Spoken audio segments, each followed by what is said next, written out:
To drive for you tomorrow as well. All right, you mind if I record you a minute? I'm going to, right after here, we're going to St. Charles Parish Libertarian meeting. Sure. So I took 2 hours off from work to do Oh, this. thank you for coming. You're welcome. Okay. So I have a couple questions. I mean, I know there's a few choices we have, and Sure.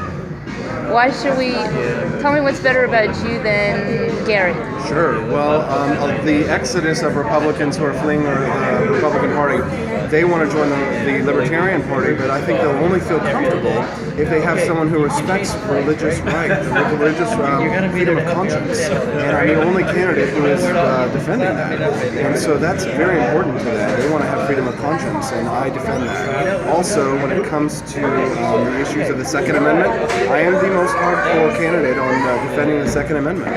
And I was trying to decide if I should wear my gun or not. I didn't know if you had Secret Service protection yet. Well, starting with the convention is when my service, my bodyguards will begin their job there, and to me it's all about the Second Amendment. It really is. The Second Amendment defends all the others. And the First too.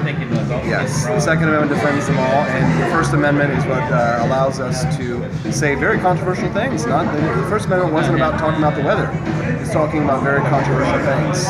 Yeah, well, the weather change is probably our fault. We drove too many SUVs. But I have a question about your experience, which is one of the things that concerns me. I'm just going to be honest. As far as where we stand on the issues, I think based on every test I've ever taken when I felt like torturing myself, we got 91% correct in agreement. So I'm with you on that issue. I'm a little concerned with the experience, and I know Gary Johnson has ran a budget. Right. Look at all of the experienced politicians and where they've got us nowadays. A lot of people, they complain about career politicians until someone who's not a career politician runs, and then they complain you have no experience. So in that sense, it is for me just kind of a damned if you do, damned if you don't. I think I've got the best policies. I may be young, but I'm not inexperienced.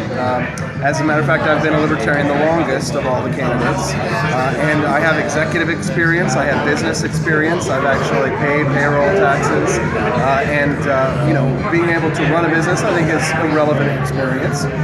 But having never been a political official, I think, is actually an advantage. This isn't a good year for Republican governors. No Republican governor made it through the Republican primary, and so I don't think that we should allow these Republican governors to make it through ours. It's time for a successful libertarian, not a failed Republican, to take the mantle. A successful libertarian. Okay, next question is dealing with the non-governmental organizations whose policies and ideologies are complete polar opposite to yours. Do you have experience in that area? I do, actually. I've worked with lots of non-governmental organizations. I worked internationally with the Atlas Economic Research Foundation, teaching libertarians in countries like Russia, China, Malaysia, Brazil.